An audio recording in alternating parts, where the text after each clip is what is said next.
মেয়ের বাপ বলছে বিয়ের দিনই আপনাকে আগে দিয়েছি 40,000, বিয়ের দিনে আরো 10,000 দেব। এখন ছেলের বাবা এসে বিয়ের আগে বলতেছে বিয়াই আপনি তো 40,000 দিয়েছেন, আর 10,000 টাকা। তখন 5,000 টাকা দিয়ে বলতেছে বিয়াই আজকে অনেক কষ্ট করে 5,000 দিচ্ছি, আর 5,000 বিয়ের 15 দিন পরে দেবো। তখন ছেলের বাপ বলতেছে আপনি জানেন ওয়াদা খেলাফ করা কি? আপনি জানেন ওয়াদা খেলাফ করা কি? আপনি আমাকে ওয়াদা দিয়েছেন আজকে 10,000 টাকা দিবেন, আর 5,000 দিয়ে বলতেছেন পরে দিব। আমি বললাম ভাইরে কি হচ্ছে? তখন মেয়ের বাপ বলতেছে হুজুর আপনি একটু আসেন। ছেলের বাপ বলতেছে হুজুর আপনি আগে বলেন তো ওয়াদা খেলাফ করা কি? আমি বললাম ওয়াদা খেলাফ করলো মুনাফিকি। দেখেন আমার সঙ্গে মুনাফিকি করলো। আমি বললাম পাগলা ডিমান্ড নেওয়া কি? এখানে কিন্তু বলা হয়নি যে সুন্দর একটা ছেলের সঙ্গে বিয়ে বসা, সুন্দর ছেলের কথা বলা হয়নি, বলা হয়েছে ভালো ছেলে। কারণ সুন্দর ছেলের কথা বললে আমার মতন বদরশীদ বউ পাতাম না। কারণ আমার মধ্যে সৌন্দর্যের কিছুই নেই। একে তো মাথায় সাত পড়া, দ্বিতীয়ত কালো। অধিকাংশ মেয়ের বাপ বলবে এটার সাথে চলবি না। কিন্তু এখানে ক্যাপাসিটি হলো ভালো একটা ছেলে। ভালো ছেলে বলতে আপনারা কাদেরকে বুঝতেছেন? ভালো ছেলে কারা? এই শোনেন, মনোযোগ দিয়ে শোনেন। ভালো ছেলে যেটা প্রথম আমাদেরকে ধরা লাগবে সেটা হলো যারা বিবাহে মহারণা নগদ দেয়, 1 টাকাও ডিমান্ড নেয় না, এরা হলো ভালো ছেলে। ধরে কেন কি ছেলে? মহারণা নগদ দেয়। মহারণা দেওয়া কি ফরজ, আর ডিমান্ড নেওয়া কি হারাম। আজকে আমাদের বাংলাদেশে অনেকেই দেখবেন বিয়াতে মহারণা বাকি আর ডিমান্ড নগদ। চিন্তা করে দেখেন, ভালো ছেলে বলতে তাদেরকে বোঝা যায় যারা বিবাহের দিনে মহারণা নগদ দেয়, 1 পয়সা ডিমান্ড নেয় না।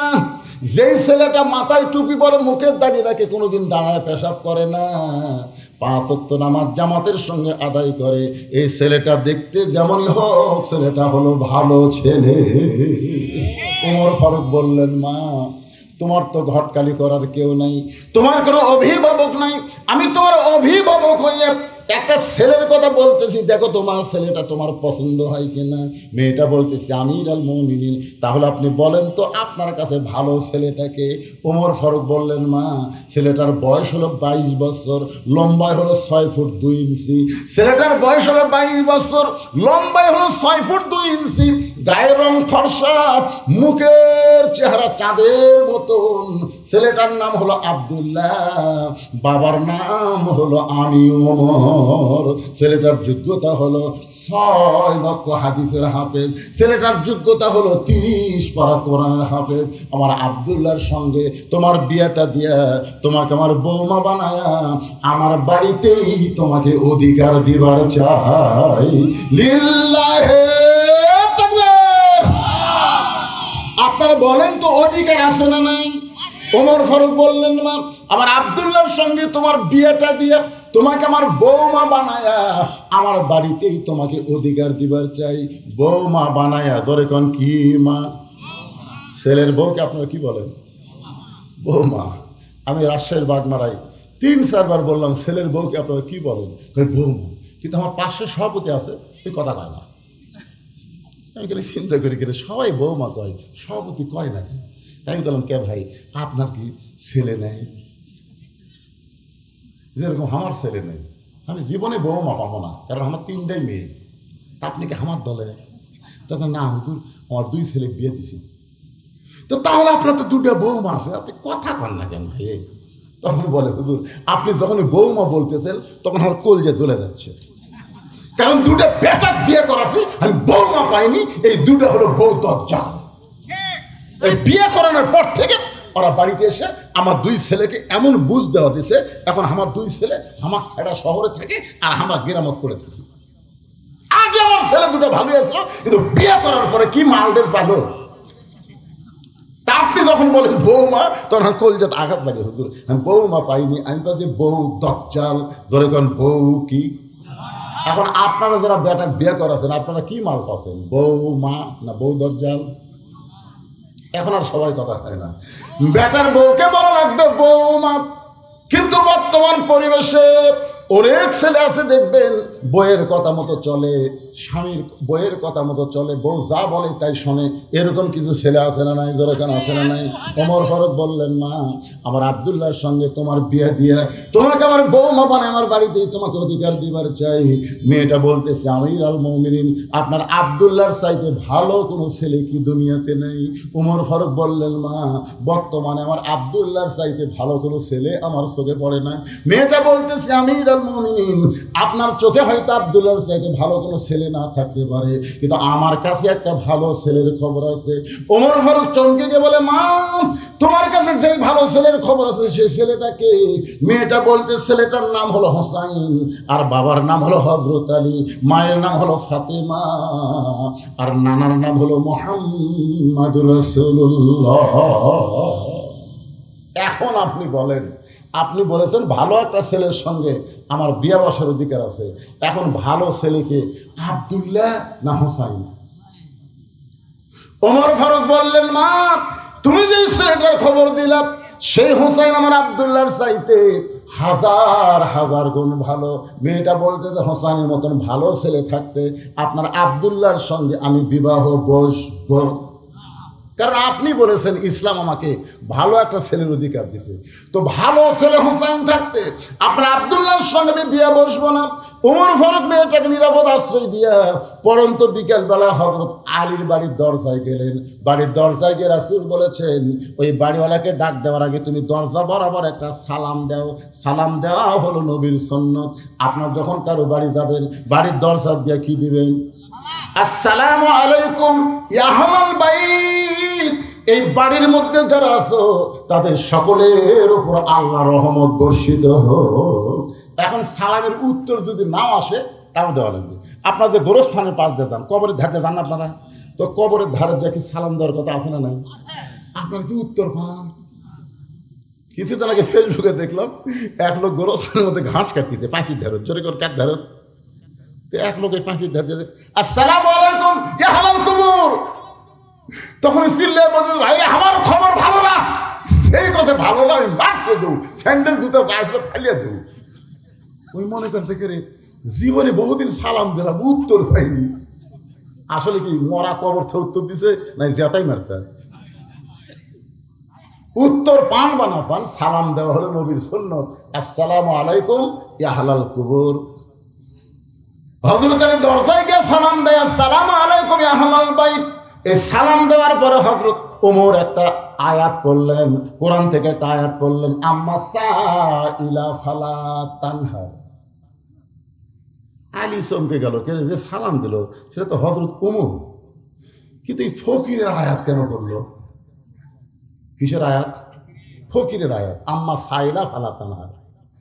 হযরত আলী দরজা খুলে বলতেছে, ওয়ালাইকুম আসসালাম ইয়া আমির আল মুমিনিন, আপনি কবে থেকে আমার ভিক্ষা শুরু করলেন? ওমর ফারুক বলে, আলী রে, জীবনে যে বিপদে পড়িনি আজকে সেই বিপদে পড়ছি। বলে, কি বিপদ? বলে, আমার জীবনে আমি কোনোদিন ঘটকালি করি নাই, আজকে তোমার হোসানের ব্যাপারে একটু ঘটকালি করতে চাই। আলী বলতেছেন, আলহামদুলিল্লাহ, আপনার মতন মহান ব্যক্তি যদি ঘটক হয় পাত্রী অবশ্যই ভালো হবে। সুবহানাল্লাহ কর না কেন? ঘটক যদি ভালো হয় পাত্রী খারাপ হবে না ভালো হবে? এখন আমাদের বাংলাদেশের ঘটকের সাইজ দেখছেন, মিসাই মাথার টুপি দিয়ে 10 বিঘা জমি এক টানা পাই 60 বিঘা। ছেলের বাপে 60 বিঘা জমি ভাই। শহরে সেই বাসা কিন্তু তিন শেড। শহরের ভিতরে না, শহরের এক সাইডে 3 শেড, 3টা ঘর আছে, আর ওই শহরের বাসা 3 তালা। এরকম ঘটক আছে না নাই? জোরে করে আছে না নাই? ঘটক যদি ভালো হয় তাহলে অবশ্যই পাত্রী ভালো হবে। ওমর ফারুক বলেন, আলী রে, পাত্রীর 1 নম্বর গুণ হলো 6 বছর বয়সে ঈমান গ্রহণ করেছে। পাত্রীর 2 নম্বর গুণ হলো 12 বছর তাকে জেলখানায় বন্দি জীবন কাটাতে হয়েছে। পাত্রীর 3 নম্বর গুণ হলো সকালবেলা 3টা করে চাবুক, বিকেলবেলা 3টা করে চাবুক মারছে, এরপরও মেয়েটা ঈমান হারা হয় না। ওমর আলী বলতে তো হযরত ওমর লক্ষ্য করি, আমির আল মুমিনিন, আপনি যেই গুণটা বললেন এইরকম একটা মেয়ে আমার হোসেনের জন্য আমি মনে মনে খুঁজতেছিলাম, আমার হোসেনের জন্য আমি মনে মনে খুঁজতেছিলাম। যে মেয়েটার 1 নম্বর গুণ হলো 6 বছর বয়স ইমান গ্রহণ করছে, 2 নম্বর গুণ হলো 12 বছর ইমানের পরীক্ষা দিয়েছে, 3 নম্বর গুণ হলো সকালবেলা 3টা চাবুক, বিকেলবেলা 3টা চাবুক মারছে, এরপরও ইমান হারা হয় নাই।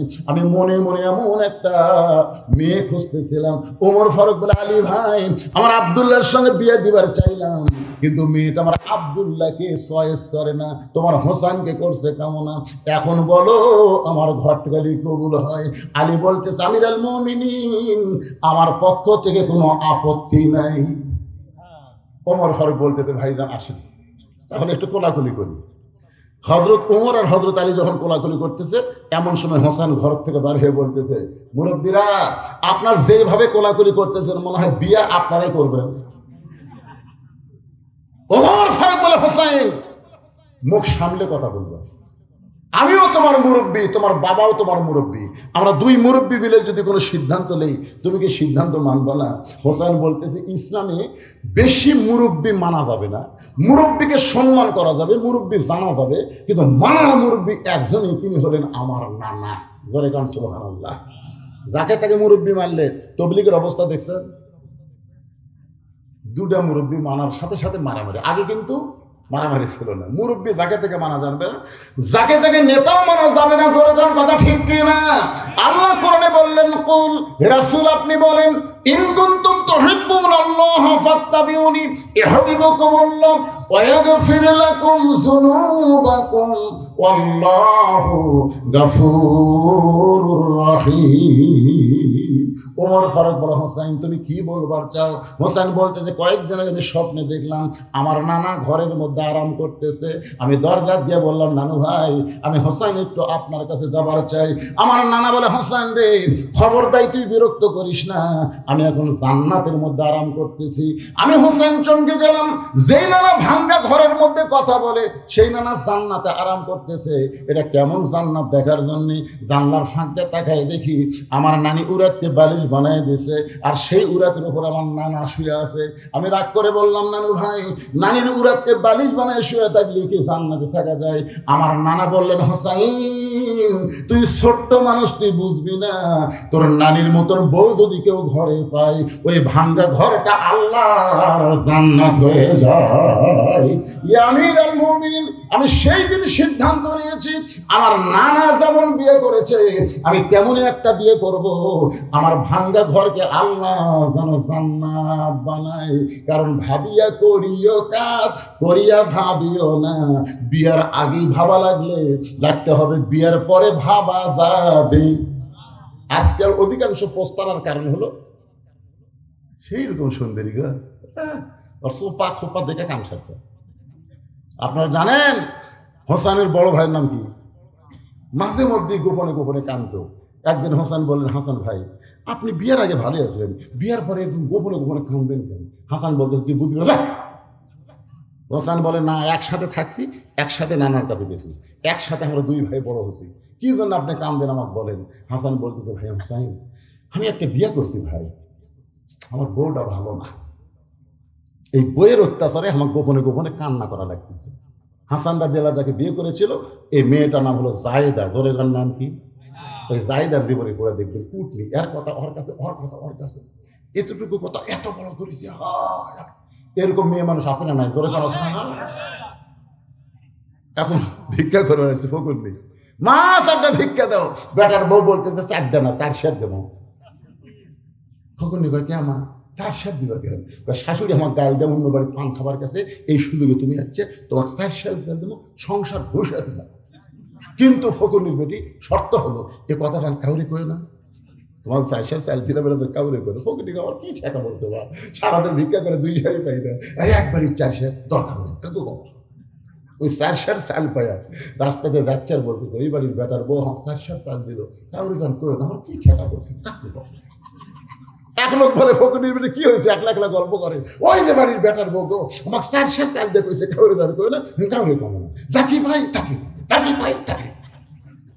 চিন্তা করে দেখেন, যেই ফকুরনি একটা ঝোলার চাল সামলাবার পারে না, যার তারে কয়, সেই ফকুরনি যদি বাংলাদেশ সামলাবার দেন, এই সামলাবার পারবি?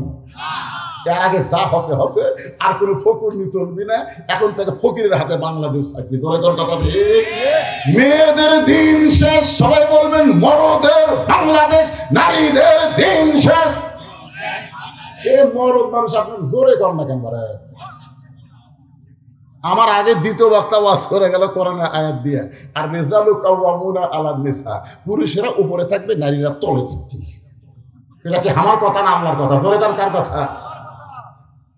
এখন জালা জালানি অস্তালি ঘর বানাচ্ছে ওই পদ্মার চর, মাছ ধরে বিক্রি করে। হঠাৎ একদিন উঠছে ঝড়, চাটাইয়ের ঝড়, 1 ঘন্টা হয়ে যায়, ঝড় থামে না, ধুলে বাড়ি এমন ভাবে উঠতেছে, জালাটা এখন পেশাব লাগছে। জানেনি বলতেছে ইন্নাল্লাহ মাস সাবিরিন, ধৈর্য ধরেন, দরজা খোলা যাবি না, বালু এসে সব মাকে দেবে। যারা ইন্নাল্লাহ মাস সাবিরিন করতেছে কিন্তু পেশাব বুঝতেছে না। নারী যতই পড়ি খালি কটকট করে, ঘরের কোনাত করি, বউকে না এত বড় মানুষ ঘরের কোনাত পেশাব করবেন, দুর্গন্ধ লাগবে। যারা স্বামী কয় তাহলে কি করবো, বউ বলতেছে একটা কাম করেন, আপনি আমার কান্দ চড়েন, সেটা উপরে তালায় কাটে আপনার যন্ত্র মোতাবেক একটা স্যাপ করেন। বউয়ের কান্দর চড়া স্বামী যন্ত্র মোতাবেক স্যাপ করে পেশাব করছে, 1 ঘন্টা হয়, ঝড় থামে না। বউ বলতেছে আমার তো লাগছে গো, স্বামী বলতেছে স্যাপ করাই আছে, খালি উঠকু আর কাম সারবি, তোকে নতুন করে স্যাপ করা লাগবে না।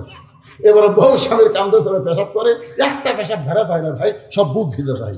স্বামী চিল্লা পেশাব করিস কোন জায়গা, পরে কোন জায়গা। বউ কই মরার স্বামী জানো না, সব জায়গায় সমান অধিকার চলে না। বলে কোন কথা ঠিক না? সব জায়গায় সমান অধিকার চলবি? একটু মনোযোগ দিয়ে শুনবেন মা, আপনি যখন মা হবেন তখন আপনার দাম বাবার চাইতে বেশি, কারণ মায়ের পায়ের তলি সন্তানের জান্নাত। আলহামদুলিল্লাহ বলেন। যে কথা বলতেছেন একটু খেয়াল করেন। হোসাইন বলতেছে আমিরুল মুমিনিন, বিয়ে যদি করতে হয় আমার নানা যেমন বিয়ে করছে, আমি কেমন একটা মেয়েকে বিয়ে করতে চাই। ওমর ফারুক বলতেছে হোসাইন, আমি যে মেয়ের ঘটকালি করতেছি এই মেয়েটা ভালো হবে, তোমার নাইনের মতোই হবে। হোসাইন দৌড়ে গিয়ে বাবার হাত ধরে বলতেছে আব্বা আপনি বলেন তো আমার মা আপনার কেমন বউ? আমার মা আপনার কেমন বউ ছিল বাবা? আপনি যেমন বিয়ে করে আপনি খাতুনে জান্নাত পাচ্ছেন, সুবহানাল্লাহ বলেন। আমার মা হচ্ছে খাতুনে জান্নাত, আপনার দুনিয়ার বাড়িটাও জান্নাত। আমার নানা যেমন বাড়ি জান্নাত করছে, আমিও তেমন একটা বিয়ে করতে চাই। ওমর ফারুক বলেন হোসাইন, আমি যে মেয়ের ঘটকারি করতেছি বাবা এই মেয়েটাও ভালো। হোসেন বলতেছে আমিরুল মুমিনিন, আমি সেই মেয়েকে বিয়ে করব যে মেয়ে আমার 3টা প্রশ্নের উত্তর দিবার পারবে। ওমর ফারুক বলে বাবা কি 3টা প্রশ্ন? হোসেন বলতেছে আমি যাকে বিয়ে করব তার সামনেই প্রশ্ন করব, অন্য কাউকে কোনোদিন প্রশ্ন শোনাবো না। ওমর ফারুক বলে আলী রে, হোসেন যে 3টা প্রশ্ন করবে তোমার কি জানা আছে? আলী বলতেছে জীবনের প্রথম শুনলাম। ওমর ফারুক বলে যে প্রশ্ন উত্তর তুমি জানো না, প্রশ্নই জানো না, আমি ওমরও শুনি নাই, তাহলে মেয়েটা কেমনি উত্তর দিবে? ওমর ফারুক কাঁদতে কাঁদতে মেয়েটার কাছে গিয়ে বললেন মা আমার আব্দুল্লাহকে বিয়ে কর মা, তোর জীবন শান্তিময় হবে। মেয়েটা বলতেছে আমিরুল মুমিনিন খালি একটা বার বলেন আপনার আব্দুল্লাহ হোসেনের চাইতে ভালো, তাহলে আমার কোনো আপত্তি নাই। ওমর ফারুক বলতে যেটা নয় সেটা কেমনে বলবো? মেয়েটা বলতেছে আপনি কিন্তু বলেছেন ইসলাম আমাকে ভালো ছেলের সঙ্গে বিয়ে বসার অধিকার দিয়েছে, তাহলে হোসাইন ভালো থাকতে ওমরকে আব্দুল্লাহকে কেন বিয়ে করব? ওমর ফারুক বলে মা হোসাইন সেই মেয়েকে বিয়ে করবে যে 3টা প্রশ্নের উত্তর দিবার পারবে, যেই প্রশ্ন তার বাবাও কোনোদিন জানে না, আমিও কোনোদিন শুনি নাই, তাহলে তুমি কেমনে উত্তর দিবা? মেয়েটা ঘরের ভিতর থেকে বলি আমিরুল মুমিনিন হোসেন কি 3টা প্রশ্ন করবে আমি জানি না, তবে আমার ঈমান বলতেছে আমি না পারলে আমার আল্লাহ পারাবে। লিল্লাহি তাকবীর। ইন্নামাল মুমিনুনা আল্লাযীনা ইযা যুকিরাল্লাহু ওয়াজিলাত কুলুবুহুম ওয়া ইযা তুলিয়াত আলাইহিম আয়াতুহু জাদাতুহুম ঈমানাও ওয়া আলা রাব্বিহিম ইয়াতাওয়াক্কালুন। মেয়েটা কি কইছে? হোসেন কি 3টা প্রশ্ন করবে আমি জানি না, কিন্তু আমার ঈমান বলতেছে। তোরে কোন কি বলতেছে? ঈমান বলতেছে আমি না পারলেও। আজকে আপনাদের ঈমান কি বলতেছে? খালি সারা জীবন কোরআনের ওয়াজই শুনে যাবেন। বাস্তবেই কোরআন বাংলাদেশে দেখার ঈমান আপনাদের আছে না নাই? তোরে কোন আছে না নাই? ঈমানের বলে বলিয়ান হয়ে কথা বলা লাগবে ভাইজান। আগের দিন বাঘে খাসে, আগের দিন বাঘে খাসে। ওই আপনার ধরে চাষটার গল্প করেন, এমনি এমনি কাম হবে। চারিদিকে তাকায় দেখেন পরিবর্তনের ছোঁয়া লাগছে, জোরে কর কথা ঠিক কিনা?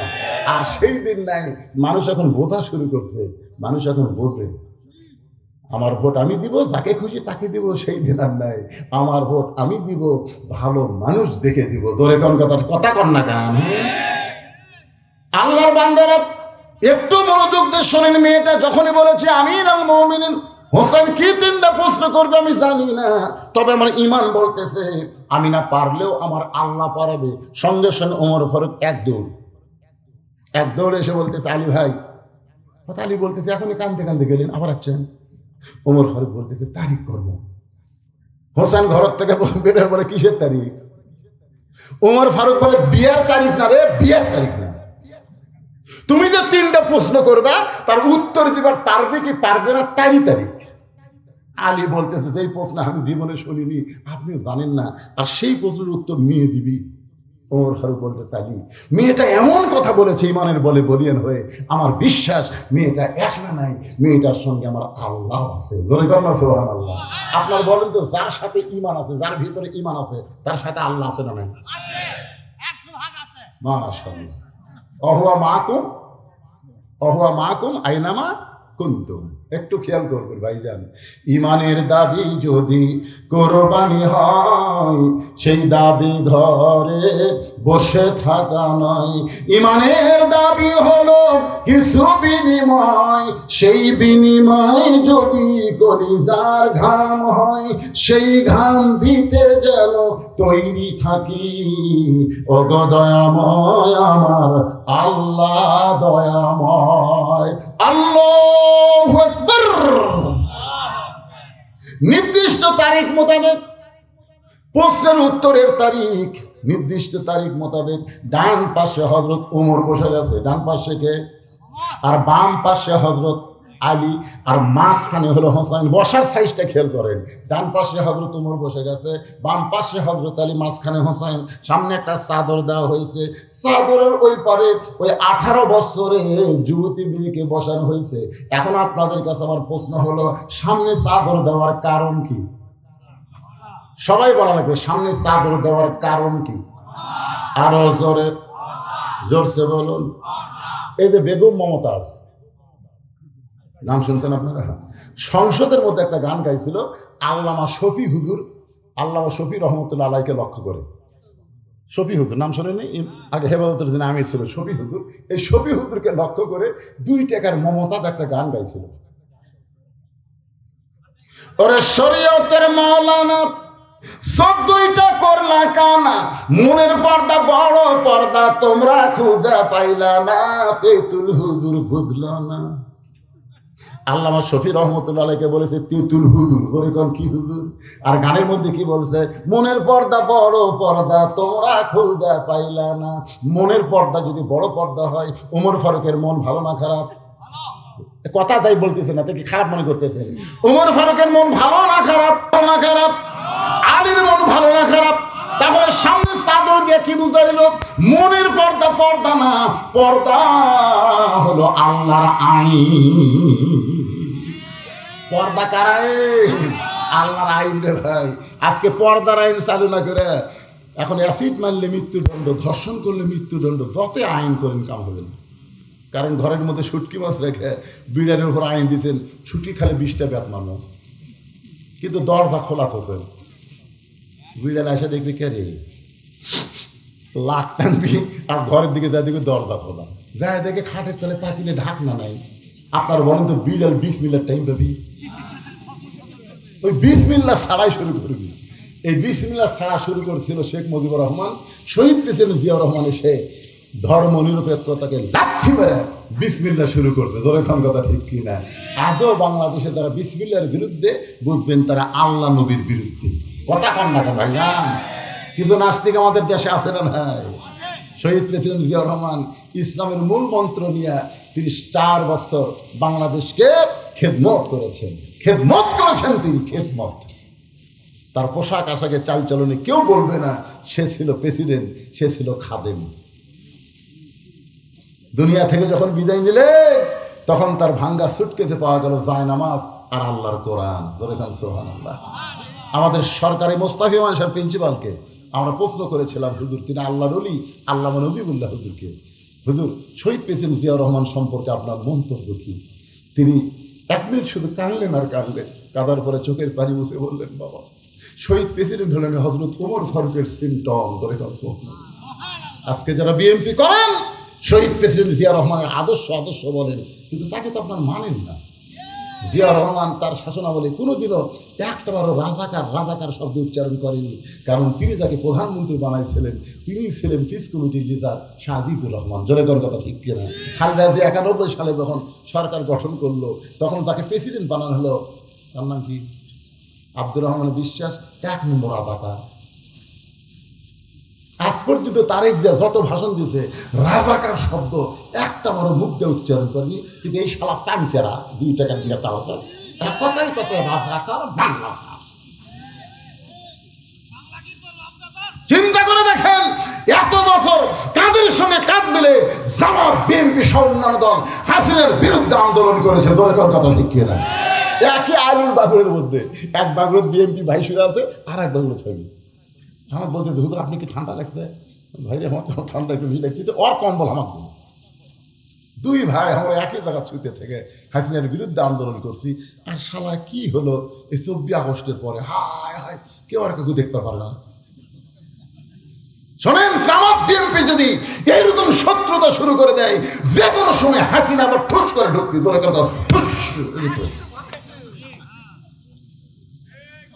আমাদের এক হয়ে থাকা লাগবে। আমার বাড়িতে আমরা 4 ভাই আমরা, আমার বড় ভাই আওয়ামী লীগের 1 নম্বর নেতা, আর আমি তো বুঝতেছেন কোন দল, বুঝতে পারতেছেন না। আর আমার ছোট 2 ভাই 2 কলেজের প্রফেসর, এরা 2 জন বিএনপি। যখন আমার মা আমাদেরকে খাবার দিত আমার মাছের মাথা দিত আমার মা, হুজুর মানুষ তো, তখন আর বড় ভাই আমার সাইডে বসে খা খা, পুলিশ ঘুরতেছে খা খা, মানে আমার বড় ভাই পুলিশ ঘুরলে মনে করে আমার ধরে বেড়াচ্ছে, আওয়ামী লীগ করে তো। তখন আমি বলতেছি, ভাই স্যার আপনি আমার খা খা বলতেছেন, পুলিশ ঘুরতেছে, আপনি খান ভাই, কিন্তু আজরাইল ঘুরতেছে ভাই, ভাই কই কে রে? পুলিশ আমার ধরবে ছাড়বে, কিন্তু আজরাইল যদি ধরে ভাই আপনাকে ছাড়বে না। ওই আমার কথা খুব একটা গুরুত্ব দেয় না। কিন্তু 24 সালের 5 আগস্টে যখন হাসিনা গোষ্ঠী শুদ্ধ পড়ে গেল, তখন আমার ভাই আর মাদেশার মসজিদ দিয়া ভাই মসজিদ সিজি ক্যামেরা দেখা গেল আমার বড় ভাই মসজিদে। আমি বাইরে সালাম দেওয়া লাগে, খবর কি? তৌবা পড়া ভাই, তৌবা পড়া। কিসের তৌবা? জীবন আওয়ামী লীগ করবো না রে, যা মেম্বার থেকে প্রধানমন্ত্রী পর্যন্ত বলে যায় এই দল আর করবো না ভাই, তৌবা পড়া রে, তৌবা পড়া। কি মনে করতেছেন ভাই? আমাদের 1 টাকা লাগবে, ধরে কর কথা ঠিক কি না? সবাইকে 1 টাকা লাগবে। এই হিংসা করবেন না। আল্লাহ যাকে সম্মান দেবে তিনি সেখানে সম্মান পাবে। আমাদের মধ্যে কোনো হিংসা নাই, মিলেমিশে ফ্যাসিস্ট মুক্ত করেছি। আর এই শেখ হাসিনার গোষ্ঠী আবার যেন সামনে আসতে না পারে এ সজাগ আমাদের হওয়া দরকার আছে না? দরকার আছে না? একটা ডোজ দিয়ে দিলাম আর কি। ফুল ডোজ আছে? আলহামদুলিল্লাহ। মিলেমিশে থাকবার রাজি আছেন সবাই? আলহামদুলিল্লাহ। একটু মনোযোগ দিয়ে শোনেন। পর্দা হলো আল্লাহর আইন। পর্দা কার আইন? এখন বিলাই ঘরের মধ্যে ঢুকা থাকে, চকির তলে পাতিলে ঢাকনা নেই, বিড়াল বিসমিল্লাহ ছাড়াই শুরু করছে। ঘরের মালিক কয় করে খসর খসর শব্দ কি? আচ্ছা দেখে 2000 কেজির শুটকি বিড়াল খায়, পিছন দিক থেকে খস করে ধরছে, এই বিড়ালে আমার শুটকি তুই কেন খাস? তোকে 20টা বেত পাবো রে। 20টা বেতের আইন দিয়ে বিড়াল ছাইড়া দিছে, দরজা আগের মতোই খোলা আছে। আপনার বলেন তো ওই কি আইনের ভয় শুটকি খাওয়া বন্ধ করবি? তুই যতই আইন কর কাম হবি না। দরজা জানলা বন্ধ কর, তুই আসা ঘুরে যাবি, ভিতরে ঢুকতে পারবি না। এই দরজা জানলা বন্ধ করা হলো পর্দার আইন। আমার মা বোনদের জন্য পর্দার আইন কোরআনে যেটা আছে এইটা চালু করার দরকার আছে না? দরকার আছে না? এইটা চালু করলে পুরুষের জন্য সবচাইতে শান্তি হবে। আমার মায়েরা যারা পর্দায় আছেন একটু খেয়াল করেন। এবার ওমর ফারুক বলে, হোসেন এখন তুমি প্রশ্ন শুরু করে দাও, তুমি 3টা প্রশ্ন করবা, এখন তুমি প্রশ্ন শুরু করো। এবার হযরত হোসেন দাঁড়িয়ে বলতেছে, রে মেয়ে তুমি একা একা বসে আছো, তাই বলে মনে করো না তুমি একলা হয়ে গেছো। আমি হোসাইন বড় একা হয়ে গেছি। ওমর ফারুক বলে, হোসাইন তুমি কি পাগল হয়েছো নাকি? তোমার ডান পাশে আমি বসে আছি, বাম পাশে তোমার বাবা বসে আছে, তারপরে তুমি একলা কেমনি হলে? হোসেন বলে, মেরে আমার দুই পাশে দুইজন মহামানব বসে আছে, এরা শুধু দেহ নিয়ে আমার পাশে বসে আছে, কিন্তু মনে মনে মনে মনে তোমার পক্ষ নিয়েছে। আপনার বলেন তো ওমর ফারুক কার পক্ষে? ওমর ফারুক কার পক্ষে? হযরত আলী কার পক্ষে? কিন্তু বসে আছে। এখান থেকে বোঝা গেল বিয়ার আগে ছেলের বউ বাপের জন্য দেখাও জায়েজ নেই। বিয়ার আগে ছেলের বউ বাপের জন্য যা, বেটার জন্য তাই। বিয়ার আগে, আমি কত বলতেছি বিয়ার আগে। আমার এলাকার মুরব্বী 19টা দেখেছে। হ্যাঁ, বলতেছে হুজুর এ পর্যন্ত 19টা দেখলাম, কিন্তু পছন্দ হচ্ছে না। আমি বললাম, কে ভাই এই বুড়া বয়সে আবার বিয়ে করবেন? আপনি কি করেন হুজুর? আমার জন্য নয়, আমার ছেলের জন্য। তো ছেলের জন্য আপনি কিভাবে দেখেন? লাগায় ফেরা দেখি হুজুর, হাত এরকম লে, হাত লে লাড়ে। মা, ও মা দেখি তোমার চুল কেমন? মা, চুলও লাড়ে, হাতও লাড়ে, গালও লাড়ে, লেড়ে লেড়ে সারা বুড়া লুচ্চা হয়ে গেছে। ওই আরো লাড়বি, ধরে ঘর কথা ঠিক কি না, আরো লাড়বি। বুড়া বয়সে কি করবি? অনেকে বলে না হাসিনারও স্বামী নেই, মুদিরও বউ নেই, কিন্তু বুড়া বয়সে কি করবি? আমরা গল্প আপনারা করবেন।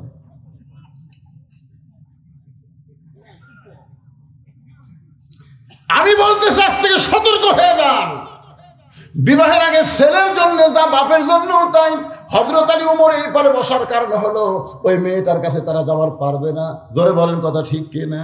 ওমর ফারুক বলে, হোসাইন এখন তুমি প্রশ্ন শুরু করো। এবার হোসেন বলে, রে মেয়ে, আমার 3টা প্রশ্নের মধ্যে 1 নম্বর প্রশ্ন হলো, আমার মাকে তুমি জানো আমি কোন মায়ের সন্তান? হযরত আলী চমকে উঠছে, কারণ আমি বাবা হোসেনের সঙ্গে বসে আছি, আর হোসেন বাপের কথা না বলে মায়ের কথা কেন বলতেছে? আসলে মায়ের কথা বলার কারণ হলো, বাবা আনন্দে মাতিয়া সাগরে ভাসাইয়া সেই যে চইলা যায় খবর লয় না, মাজন ধরে উদরে কতই যতন করে, 10 মাস পরে পায় প্রসবের বেদনা, এমন দরদি ভবে কেউ হবে না আমার মা গো। ইমাম গাজ্জালি বলেছেন, একটা ভালো সন্তান যদি তোমরা পাবার চাও, একটা ভালো মা লাগবে। মা যদি ভালো হয় তাহলে সন্তান আল্লাহর ওলি হয়ে যাবে। পেটে বাচ্চা আছে, সঙ্গে সঙ্গে আল্লাহ মায়ের মাসিক বেড়া বন্ধ করে দেয়। কি জন্য দেয়? এই জন্যই দেয়, বাচ্চা পেটে নিয়ে মায়ের যেন ইবাদতের কোনো কমতি না হয়। পেটে বাচ্চা নিয়ে মা রুকুর থেকে সেজদাত গেছে, ফেরেশতা বলে, আল্লাহ দেখো তোমার বাচ্চাকে নিয়ে তোমার বান্দি যখন রুকুর থেকে সেজদাত গেছে, বাচ্চাদের পেটের মধ্যে কুকুর মারছে। আল্লাহ রুকুর থেকে যে সেজদাত গেছে এটি সাপ খাচ্ছে। আল্লাহ গায়ে সাক্ষী থাকে, ফেরেশতা সাক্ষী থাকে। যে মা পেটে বাচ্চা নিয়ে নামাজ পড়তেছে, এ মা শুধু নিজে নামাজ পড়তেছে না, পেটের বাচ্চাকেও নামাজি বানায় দিচ্ছে। ধরে গেল সুবহানাল্লাহ। এই যে সব ঘুরতেছে, দেখেন ওই যে ঘুরতেছে। এই ঘোরার কারণ জানেন? উনি যখন মায়ের পেটে আসছিল, মা পেট উঠলে গোটা পাড়া ঘুরিছে, ওই পেটের মধ্যেই ঘোরনি গরম পাশে। একটা খ্রিস্টান বলেছে, তার নাম লেফোনিয়ান, সে বলেছে একটা ভালো সন্তান চাইলে একটা ভালো মায়ের দরকার, বাপের দরকার না, মায়ের দরকার। এই কারণে হোসেন বলতেছে, রে মেয়ে, আমার 1 নম্বর প্রশ্ন, আমার মাকে তুমি জানো? সঙ্গে সঙ্গে মেয়েটা পর্দার উপর থেকে বলতে, হোসাইন আমি আপনার মাকে চিনি। প্রশ্ন করছে কি, আমার মাকে তুমি জানো? আর উত্তর দেয়, আমি চিনি। ওমর ফারুক জিব্বাত কামড় খাবে। জিব্বাত কামড় খাওয়ার কারণ হলো 3টার উত্তর তো দূরের কথা, একটাতে আউট। প্রশ্ন করলো কি আর মেয়েটা কইলো কি? আর হযরত আলী চোখ দিয়ে দর দর করে পানি পড়তেছে, আর হোসাইন মুচকি মুচকি হাসতেছে। 3 জন বসে আছে, 3 জনের রূপ 3 রকম। কি মনে করতেছেন? ওমর ফারুক জিব্বাত কামড় খাওয়ার কারণ হলো 3টা তো দূরের কথা, একটাতে আউট। আর হযরত আলী চোখ দিয়ে দর দর করে পানি পড়তেছে এই কারণে, আমি হোসেনের মাকে পুরাপুরি চিনবার পারি নাই, আর তুই কেমনে চিনবি? আমি স্বামী হইয়াও তাকে পুরাপুরি চিনবার পারিনি। স্বামী হয়েও চিনবার পারো, কি বুঝতেছেন? স্বামী হইয়াও পুরোপুরি চিনবার পানি তুই কেমনে চিনবি? গভীর রাত্রে হযরত আলী ফাতেমাকে দাফন করার পরে আল্লাহর কাছে যখন হাত তুলে বলে, আল্লাহ আমার ফাতেমার প্রতি তুমি কবুল করো, এ কথা বলার সঙ্গে সঙ্গে তাকায় দেখে সামনে কয়েকটা পুরাতন কবর দেখা যায়। এই মাত্র ফাতেমার নতুন কবর দিল, সেই নতুন কবর নাই। গোটা জান্নাতুল বাকি হযরত আলী দৌড়ায় বলে, ফাতেমার কবর, ফাতেমার কবর। কে যেন ডাকতে বলে, আলী রে, তুই স্বামী হওয়ার পরও বান্দি ফাতেমারে চিনিসনি। আমি আল্লাহ তাকে জোহরা ডিগ্রি দিয়া তার কবরটাকে কিয়ামত পর্যন্ত পর্দা করে দিয়েছি, আর কোনোদিন খুঁজে পাবি না। যারা কন্যা সুবহানাল্লাহ, যার কবরকে আল্লাহ পর্দা করে দিছে। আর মেয়েটা কি কয়, আমি চিনি। চিনবার গেলে দেখা লাগবি তো। তিনজন যুবক বসে গল্প করতেছে, কে রে, আমাকে পাড়ার মধ্যে কার বউ সবচাইতে সুন্দরী? তখন একজন বলতেছে, আব্দুর রহিমের ভাই। তুই জানিস না, উত্তর পাড়ার করিমের বউ দেখছো? আর বউ সুন্দর, আর বউ সুন্দর। তোরা কেমনি দেখছি? আপনারা বলেন তো, পাড়ার ছেলেরা কারো বইয়ের সুন্দরী তারিফ করতেছে, ওই স্বামী কোনোদিনও জান্নাতে যাবে না, কোনোদিনও না, লেখা যায় না। আপনার বউ যদি পাড়ার লোকেরা সুন্দরী কয়, আপনি জান্নাতে যাবেন না, কারণ ওরা আপনার বউ দেখিছে, ঢুকিছি, মারিছে। তার মানে আপনার বউ সুন্দরী দেখার একটা ঢুবি টিপি মারছে, রাত্রে ব্যাটারি ফিউজ করছে। আর দায়ুস কোনদিন জান্নাতে যাবার পারবে না। পুরুষ মানুষ নিজের বউকে ঢাকে রাখেন, পরপুরুষ যেন দেখবার না পারে। ধরে কোন কথা ঠিক কিনা বলেন না ভাই? এখানে একটা মেয়ে প্রশ্ন করেছে, মেয়ে মানুষ মারা গেলে কারা কারা তাকে দেখতে পারবে? জীবিত অবস্থায় তাদের দেখা হারাম, মরার পরও তাদের দেখা হারাম। ধরে কোন কথা ঠিক কিনা? ইমাম গাজ্জালি বলেছেন, মেয়ে মানুষকে কবরের মধ্যে থাকা লাগবে। তখন বলে, কবর কি? বলে, একটা মেয়ে মানুষ মারা গেলে লাশ ধরে কারা কারা কবর নেওয়া পারবে? চাচাতো ভাই পারবি? এই কোন চাচাতো ভাই পারবি? মামাতো ভাই, খালাতো ভাই, জ্যাঠাতো ভাই, দুলিয়া ভাই, এক ভাইও চলবি না। কারণ একটা ভাই চলবে, একই মায়ের পেট থেকে যেটা হয়েছে, সহোদর ভাই। আমার কথা কি বুঝলেন? সহোদর ভাই ছাড়া কোনো ভাই চলবি না। কি মন খারাপ করতেছেন? ঘড়ির দিকে তাকা দিকে রাত যে 11:30 বাজা গেল রে। না, শুরু হলো না, আমার আর একটা মাহফিল আছে, বিজ্ঞাপন দিয়ে গেছে। এই দেখেন, এই দেখেন, এই আর একটা বিজ্ঞাপন দিয়ে গেছে, 1 ডিসেম্বর পাশেই মাহফিল আছে। নাই না, তাই বলে মনে করেন না যে এটকার ওয়াজটি মারবো, তা না। যদি সময়ের মধ্যে না খুলে, কারণ আমার নিয়ত হলো তারিখ, যেই তারিখে দাওয়াত নেবো ওই তারিখের মধ্যে থাকা লাগবে। আজকে কয় তারিখ? কয় তারিখ? 24-এর মধ্যেই থাকা লাগবে। 12টার পরে 25 তারিখ পড়বি, 1 তারিখে দাওয়াত দেয়, আর 1 তারিখে ওয়াজ করা যায় না, শোনাও যায় না। কি করবি? একটু মনোযোগ দিয়ে শোনেন। হযরত আলীর চোখ দিয়ে দরদর করে পানি পড়তেছে। সঙ্গে সঙ্গে মেয়েটা বলে, হোসাইন আপনি প্রশ্ন করলেন, আমি উত্তর দিলাম, হলো কি হলো না, একটা বিচারক হতে কথাও বলেন না। ওমর ফারুক বলে, কেমনে হবে? তোমাকে প্রশ্ন করেছ মাকে তুমি জানো, আর উত্তর দিলামই চিনি, তুমি কেমনে চিনবা? সঙ্গে সঙ্গে মেয়েটা বলে, হোসাইন আপনার মায়ের চোখের গুরু জোড়া ছিল। হোসাইন আপনার মায়ের বাম গালে কালো একটা তিল ছিল, থুতুরির তলে লাল একটা দাগ ছিল। সঙ্গে সঙ্গে হযরত আলী দাঁড়িয়ে বলতেছেন, মা যা বলছিস মা, আর বলিস না, কারণ আমার 3 জনের মধ্যে একজন পরপুরুষ আছে। যা বলছিস মা, আর বলিস না, আমরা 3 জনের মধ্যে একজন পরপুরুষ। জোরে বলেন, পরপুরুষের নাম কি? জোরে কন। যে উমর সম্পর্কে রাসূল বলেছেন, আমার পরে কেউ যদি নবী হতো না কেন উমরকে আল্লাহ নবী বানাই দিত, সেই উমর যদি পরপুরুষ হয়, তাহলে পীর মুরিদের বইয়ের জন্য কি পুরুষ? এই পীর মুরিদের বইয়ের জন্য কি পুরুষ? আপনারা যে পীর বাবা বানাতেন, বাবা, আপনারা বলেন পীর বাবা হয়? বাবা কয়টা? বাবা 3টা বাবা। একটা হলো আদি বাবা আদম আলাইহিস সালাম, জাতির বাবা ইব্রাহিম আলাইহিস সালাম, আর জন্ম দেওয়া বাবা। এই 3টা বাবার মধ্যে ডবল করা যাবে না। কেউ যদি বলে আমার 2 বাপে জন্ম দিতে, বুঝবেন ওর জন্মে ভেজাল আছে। কেউ যদি বলে জাতির পিতা 2টা, বুঝবেন ওর জাতির মধ্যে ভেজাল হচ্ছে। আদি পিতা কয়জন? সবাই জবান করে বলেন কয়জন? সঙ্গের সঙ্গে আলী বলতেছেন, মা চোখের ভুরু জোড়া ছিল, তুমি কেমনে বললাম? আমি বলতে পারবো, কারণ ফাতেমা আমার বিবি। রাসূল বলেছেন, কোন স্বামী বইয়ের ভুরুর মাঝখানে যদি একটা চুমা দেয় মহব্বত করে, আল্লাহ তার আমল নামায় একটা অমরাহ করে সওয়াব দেয়। সুবহানাল্লাহ। তো কোলা কার কার ভুরু? হ্যাঁ, বইয়ের। আবার তো অন্য কারো ভুরুত মারেন না, বলেন না, বইয়ের ভুরুত মারা লাগবে। এই যে ভুরু দেখতেছেন, আপনার বইয়ের ভুরু জোড়া না ফাঁক আপনার দেখছেন কোন? হুজুর আমাকে এরকম টাইম আছে নাকি যে আলুর দাম কমেছে হুজুর ওই দিক তাকানা টাইম? এ খালি সবসময় কাজ করে পারে। এইবারে চিন্তা করতেছি এবার আলু মনে হয় কম লাগাবে, এরকম মনে হয় ও রে বাবারে, এরা আরো চেপিছে।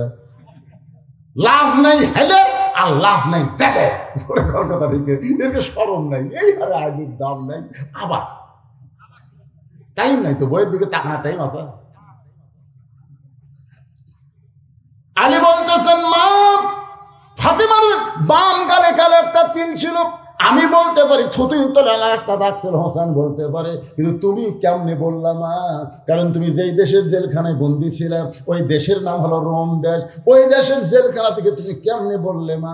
মেয়েটা বলতেছে, মুরব্বী ওই রোমের জেলখানায় শেরদিল কারারক্ষী সকালবেলা 3টা করে চাবুক মারতো, বিকালবেলা 3টা করে চাবুক মারতো। আমার দেহের এমন কোনো জায়গা নেই যে জায়গায় চাবুকের আঘাত লাগে নাই। একদিন মারতে মারতে আমি যখন দুর্বল হয়ে পড়ে গেলাম, ওই সময় রাগ করে বললাম, আল্লাহ তুমি আছো আসমানে আর নবী আছে মদিনায়, এই রোমের জেলখানায় এই দুঃখিনী মেয়েকে দেখার মতন কেউ নাই। এই বলে কাঁদতে কাঁদতে যখন ঘুমায় গেছি, ওই ঘুমের ঘরে দেখতে পাই একটা নূরের পুতুলি আমার শিওরের পাশে বসে আমার মাথার মধ্যে হাত দিয়েছে। আমি তখন বললাম, কে আপনি? জান্নাতের হুরি না বেহেশতের পরী? আপনি কে গো আমার মাথায় হাত দিলেন? স্বপ্নের মধ্যে মেয়েটা বলতেছে, আমি জান্নাতের হুরিও না বেহেশতের পরেও না, আমি হলাম জগৎ বিখ্যাত মা ফাতেমা। আমি স্বপ্নের ভিতরে তার চেহারার দিকে নজর করে দেখি, চোখের ভুরু জোড়া দেখতে পাই, বাম গালে কালো একটা তিল দেখতে পাই, থুতির তলে লাল একটা দাগ দেখতে পাই। সঙ্গে সঙ্গে হোসেন বলে, রে মেয়ে, 1 নম্বর প্রশ্নের উত্তর যেমন আশা করেছিলাম তার চাইতে 100 গুণ তুমি ভালো দিয়েছো। ওমর ফারুক বলতেছে, আল্লাহ আমার ঘটকালি কবুল করেছে। হোসেন বলতেছে, এত সহজ না, কারণ 3টা প্রশ্নের উত্তর না দিলে আমি বিবাহ করব। কেবল একটা হয়েছে তাতি। ওমর ফারুক বলে, হোসেন তাহলে 2 নম্বর প্রশ্ন করো। হোসেন বলে, আমার 2 নম্বর প্রশ্ন হলো, 6 বছর বয়সে তুমি ঈমান কেমনে পাইলে? কারণ তোমার দাদা যদি খ্রিস্টান হয়, তোমার বাবা যদি খ্রিস্টান হয়, তোমার দেশের সবাই যদি খ্রিস্টান হয়, তাহলে 6 বছর বয়সে তুমি ঈমান কেমনে পাইলে? ওমর ফারুক চমকে উঠছে, কারণ 2 পাহাড়ের মাঝখানে যখন দেখা হয়েছে তখন এই প্রশ্নটা আমি উমরের করার দরকার, কিন্তু আমি উমর যেই প্রশ্ন করতে পারি না সেই প্রশ্ন করলো হোসাইন। মেয়েটা বলতে, হোসাইন 6 বছর বয়সে ঈমান কেমনে পাইলাম? যদি শুনতে চান তাহলে শোনেন, আমি দুনিয়ার সাধারণ কোনো ঘরের মেয়ে না, আমার দাদা হলো রোম সম্রাট কাইসার। একদিন বিকেল বেলা ঘরের মধ্যে গিয়ে বলে, নাতনি রে, আজকে রোমের রাজদরবারে খেলা হবে, তুই কি খেলা দেখতে যাবি? আমি তখন 6 বছরের ছোট্ট মেয়ে, খেলার কথা শুনে খুব খুশি হয়ে গেলাম, কারণ ছোট্ট বাচ্চারা খেলাধুলা পছন্দ কম করে না বেশি করে। এখনকার ছেলেরা বুঝলেন এই মোবাইলের খেলা ছাড়া ভাতই খায় না। ঝাড় ফুঁক দিলাম, কান্না থামে না, মোবাইল চালু করছে আর কান্দে না। এখন আর ঝাড় ফুঁক লাগতেছে না। ওরে বাবা, অনেকে আবার কয়, হুজুর আমার বাবু মোবাইল ছাড়া খায় না। হুজুর তোমার বাবু মোবাইল চালু করে খিলাচ্ছে, খিলাও। এই ছোটোর থেকে যারা মোবাইল দেখতেছে বুঝলি, বড় হলে চোখে দেখবি না, কানা হয়ে যাবি রে শালা, কানা হবি রে। এই যুবকের, এই পাবজি খেলে, ফ্রি ফায়ার খেলে, মার মার মার মার করে একটু করে মার মার, এই যে চোখ লাগাইতে হচ্ছে বুঝছেন। এক ছেলে রাস্তার ধারে দিকে মার মার খেলতেছে, কেউ নাই, আমি একলাই বসে থাকে।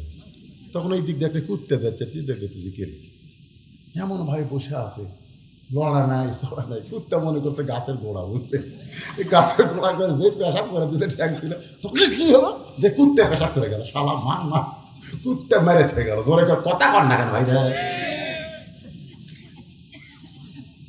মেয়েটা বলে, হোসাইন 6 বছরের ছোট্ট মেয়ে, দাদার কথা বলো, আজ দরবারে খেলা দেখতে এসে দেখি দাদার সিংহাসনের পাশে ছোট্ট একটা চেয়ার আমার জন্য সেট করেছে। আমি চেয়ারে বসে বললাম, দাদু ভাই খেলা দেখার কথা বলে নিয়ে আসলেন, খেলা কোন জায়গায়? আমার দাদা বলে, ওই যে তাকায় দেখ। আমি তাকায় দেখি একটা মানুষের চোখ কালো কাপড় দিয়ে বাঁধা, ওই মানুষের হাত রশি দিয়ে বাঁধা, ওই মানুষের দুইটা পা শিকল দিয়ে আটকানো হয়েছে। আমি যখন দাদাকে বললাম, দাদু ভাই আপনি খেলা দেখার কথা বলে নিয়ে আসলেন, কিন্তু একটা মানুষকে আমি এভাবে দেখতে পাই। আমার দাদা বলতেছে, ওটা মানুষ না রে নাতনি, তুই ছোট্ট মানুষ, তুই বুঝবি না, ওটা মানুষ না রে, ওইটা মানুষ না, ওইটা হইল মুসলমান। দেখেন খ্রিস্টানরা মুসলমানকে মানুষ মনে করে না। আমার দাদা বলতেছে, তুই ছোট্ট মানুষ, তুই বুঝবি না, ওইটা মানুষ না, ওইটা মানুষ না, ওইটা হলো মুসলমান। আমি তখন বললাম, দাদু ভাই ওই মুসলমান দিয়ে আপনি কি খেলা দেখাবেন? আমার দাদা বলে, ওই যে তাকায় দেখ। মেয়েটা বলে, হোসাইন ওই 6 বছর বয়সে আমি তাকায় দেখি একটা আগুনের চুলা দাউ দাউ করে জ্বলতেছে। ওই আগুনের চুলার উপরে একটা ডেকসি দিয়ে কয়েক মণ তেল দিছে, নিচের আগুনের তাপে তেলগুলো টকবক টকবক করতেছে। আমার দাদা বলে, নাতনি রে ওই মুসলমানকে হাত পা বাঁধে উত্তপ্ত তেলের মধ্যে ফেলে দিব। আজকের খেলার নাম হলো মুসলমান মারার খেলা। আমি 6 বছরের ছোট্ট মেয়ে দাদার কাছে জোর হাত করে বললাম, দাদু ভাই এই মুসলমানকে মারার খেলা কি বন্ধ করা যায় না? এই মুসলমানকে মাফ করা যায় না? আমার দাদা বলছে যে 100 বার মাফ করা যায়। ওই মুসলমান যদি একটা বারের জন্য বলে আল্লাহ রাসূল মানি না, শুধু একটা বার বলবে আল্লাহ রাসূল মানি না, আমি তার হাতের বাঁধন খুলে দিব, আমি তার চোখের বাঁধন খুলে দিব, আমি তার পায়ের শিকল খুলে দিব। শুধু একটা বার বলবে আমি আল্লাহ রাসূল মানি না। আমি তখন আস্তে করে মুসলমানের কাছে বললাম, মুসলমান টকবক টকবক করতেছে, তোমাকে উত্তপ্ত তেলের মধ্যে ফেলে দিবে, তুমি মারা যাবে। যদি তুমি বাঁচবার চাও একটা বারের জন্য বলো আল্লাহ রাসূল মানি না। মুসলমান চোখ বন্ধ অবস্থায় মুখ খোলা অবস্থায় বলে, মেয়েরে তুমি বলতেছ মুসলমান একটা বার আল্লাহ রাসূল মানি না বললে আগুনের চুলা থেকে তোমার দাদা আমাকে বাঁচাই দিবে। কিন্তু মুসলমান ঈমান গ্রহণ করার পরে তার কলিজার মধ্যে তাসদিক বিল জানান, কলিজার মধ্যে যখন ঈমান ঢুকে যায়, ওই মুসলমান প্রয়োজন হলে গোটা দুনিয়া ছাড়বে, কিন্তু এক মুহূর্তের জন্য আল্লাহ রাসূল ছাড়বে না। দরকার হলে ফাঁসির মঞ্চে যাবে, কিন্তু রাষ্ট্রপতির কাছে বাঁচার দরখাস্ত লিখবে না। কথা বলে না। এরকম মুসলমান বাংলাদেশে দেখেননি? উকিল দিয়ে বলতে, স্যার তাহলে রাষ্ট্রপতির কাছে একটা দরখাস্ত লেখেন, রাষ্ট্রপতি যদি দয়া করে আমাকে মাফ করে তাহলে ফাঁসি আর হবি না। তখন আসামি খালি মুচকি মুচকি হাসে। উকিল কয়ে, স্যার হাসেন কে? হাসার কারণ হলো তোমার কথা শুনে। তুমি যখন বলতেছ রাষ্ট্রপতির কাছে দরখাস্ত লিখতে, কে রে পাগলা? এরকম 3টা রাষ্ট্রপতি ক্ষমতার থাকা অবস্থায় মরছে রে। শেখ মুজিবুর রহমান, জিয়াউর রহমান, জিল্লুর রহমান, যারা ক্ষমতার থাকতে মরে যায়, তাদের কাছে কোনো ইমানদার জীবন ভিক্ষা চাই না। কথা কর না কেন? জীবন ভিক্ষা চাই? উকিল বলতে, স্যার এই গোয়ারকির করার কারণে আপনার ফাঁসি হবে। আসামি বলতেছে ফাঁসি হবে, কিন্তু আমার মৃত্যু হবে না। অন্যায়ভাবে কাউকে যদি ফাঁসি দেওয়া হয়, ফাঁসি দেখতে পাবা, কিন্তু আল্লাহ তাকে কি করে? শাহাদাতের মর্যাদা দিয়ে জীবন দান করে দেয়। জোরে কোন সুবহানাল্লাহ।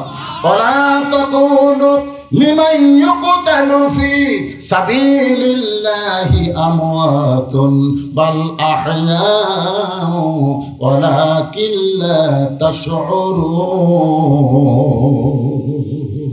সঙ্গে সঙ্গে আমার দাদা বলতেছে, রে সৈন্যরা আর দেরি করা যাবে না, ওই মুসলমানকে হাত পা বাঁধা তেলের মধ্যে ফেলে দাও। আমি তখন বললাম, দাদা ভাই আমি তাহলে চলে যাই। আমার দাদা বলতেছে, খেলা দেখার কথা বলে তোরে নিয়ে এসেছি, খেলা না দেখলে যাবার দিব না।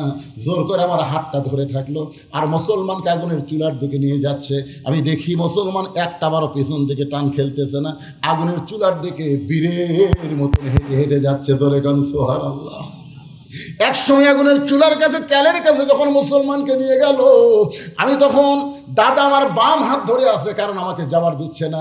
আমি ডান হাত দিয়ে চোখটা এভাবে ধরলাম, একটা জীবন্ত মানুষকে মেরে ফেলবে, এই দৃশ্য আমি দেখতে পারবো না। 6 বছরের ছোট্ট মেয়ে।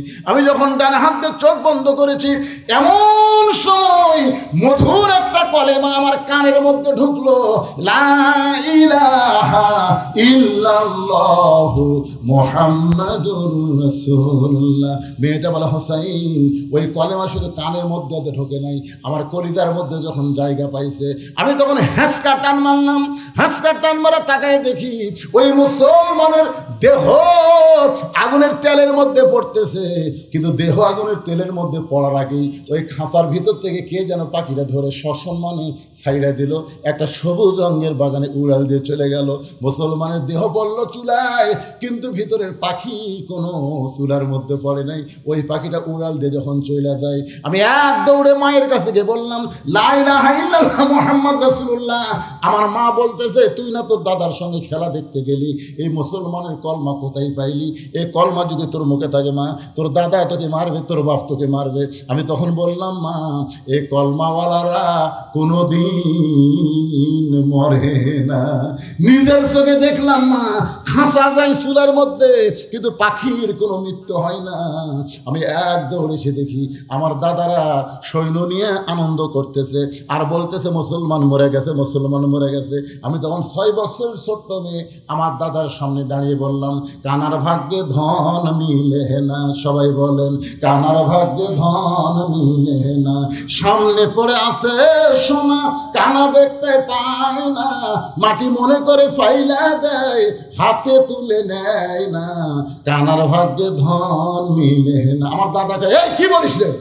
দাদা আপনি বলতেছেন মুসলমান মরিছে, মুসলমান মরে নাই, মুসলমান এখন ইল্লিন নামক জান্নাতের বাগানে ঘুরতেছে। জোরে কান সুবহানাল্লাহ। মুসলমানের দেহ পড়ে গেছে, মুসলমানের রুহু পড়ে নেই। আমার দাদা বলতেছে, তুই আমার নাতি হয়ে মুসলমানের দলে কেন গেলি? আমি তখন বললাম, দাদা ওই মুসলমানকে হত্যা করার সময় আমি মুসলমানের কলমা বিশ্বাস করে গ্রহণ করেছি। আমার দাদা লোকে আঙ্গুলে কামড় দিয়ে বলতেছে, এটা কি জাত রে, মরেও যায় আবার একজনকে গড়েও যায়। দরকার না সুবহানাল্লাহ। তোমরা যতই চেষ্টা করো পৃথিবী থেকে মুসলমান নির্মূল করতে পারবো না।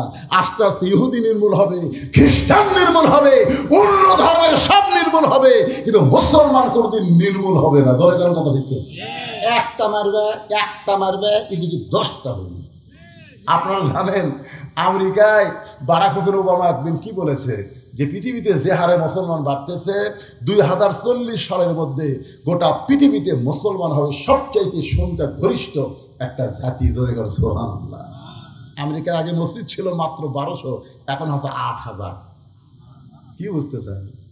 আমাদের বাংলাদেশে মুসলমানরা সব মুনাফিক হয়ে যাচ্ছে, আর অন্য দেশের কাফিরগুলো সব মুসলমান হয়ে যাচ্ছে। একটাই মাত্র কারণ, আমরা কোরআনের ওয়াজ শুনি কিন্তু বাস্তবে আল্লাহর কোরআন ধরতে চাই না। হোসেন বলতেছে, আমি 2 নম্বর প্রশ্নের উত্তর যেমন আশা করেছিলাম তার চাই তুমি 1000 গুণ সুন্দর দিয়েছো। ওমর ফারুক বলতেছে, আমার ঘটকালে আল্লাহ কবুল করেছে। হোসেন বলতেছে, এত সহজ না, 3টা প্রশ্নের উত্তর না দিলে আমি বিবাহ করব। আল্লাহ যদি চায় 1 ডিসেম্বর আবার এখান থেকে আলোচনা শুরু হবে, প্রাণ খুলে আলোচনা শুনবো। আজকে ফজরের নামাজ জামাতের সঙ্গে আদায় করবো ইনশাআল্লাহ। সবাই বলে ইনশাআল্লাহ। খালি ওয়াজ শুনলে হবে না তো, এই ওয়াজটা আমল করা লাগবে। এই যে এখন ঘড়ির দেখেন 12টা বাজে, হিচ্ছ দিয়ে ঘুম আসবেন চলবে না। আল্লাহুম্মা বিইসমিকা কেরে এদিকে হেজাতি লোক আছে নাকি? লাভ ধরুন কেন? এই মোনাজাত করতে অসুবিধা কি? মোনাজাত মানে মাথায় যদি না থাকে তো দেহ দিয়ে কি করবেন? ইস্তিগফার, আস্তাগফিরুল্লাহ রাব্বি মিন কুল্লি জামবি ওয়া তুবু ইলাইহি লা হাওলা ওয়া লা কুওয়াতা ইল্লা বিল্লাহিল আলিয়্যিল আযীম। আল্লাহুম্মা আমিন। আল্লাহুম্মা আনতাস সালাম ওয়া মিনকাস সালাম, তাবারাকতা ইয়া যাল জালালি ওয়াল ইকরাম। আল্লাহ, তোমার যুবকেরা কষ্ট করে মেহনত করে হাজার হাজার টাকা খরচ করে আজকে তাফসীরুল কোরআন মাহফিল লাগাইছে। আল্লাহ মেহেরবানি করে যে যুবকগুলো আজকের মাহফিল আয়োজন করেছে সব যুবকগুলোকে আল্লাহ তুমি 5 ওয়াক্ত নামাজি কবুল করে নাও। আল্লাহ, আজকের মাহফিলের সন্ধ্যা থেকে রাত্রি 12টা পর্যন্ত কষ্ট করে আরামের বাড়ি আমার ঘুমকে বাদ দিয়ে যারা ওয়াজ শুনলো, আল্লাহ তাদের সকলকে কবুল করো।